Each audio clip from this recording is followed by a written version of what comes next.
पाकिस्तानी वजीर आजम शहबाज शरीफ ने भी अमरीकी सालिसी को अहम करार दिया, मगर भारत ने सदर ट्रंप के इस दावे को यकसर मुस्तरद कर दिया। भारतीय वजारत खारजा के तर्जुमान कहते हैं कि भारत और पाकिस्तान के दरमियान तमाम मसाइल दो तरफा बातचीत से हल किए जाएंगे और किसी तीसरे फरीक की मुदाखलत को कबूल नहीं किया जाएगा।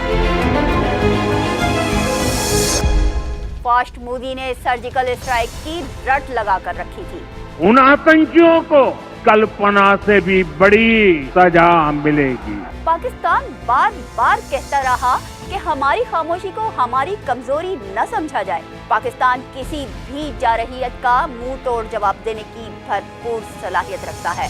हम तैयार हैं, आजमाना नहीं। We are ready, don't test it. लेकिन नंगी जारहियत, घमंड और ताकत के नशे में चूर भारत ने 9 और 10 मई सन 2025 को तमाम हदें पार कर दी। भारत की जानिब से नूर खान एयरबेस समेत 3 एयर बेसिस पर हमले की कोशिश नाकाम बना दी गई।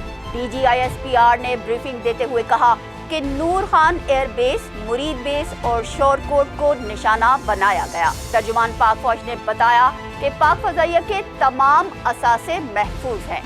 भारत ने फजा से जमीन पर मार करने वाले मिसाइल दागे हैं। पाकिस्तान ने कहा कि भारत इंतजार करे, जवाब जरूर आएगा। They want to continue it? Fine.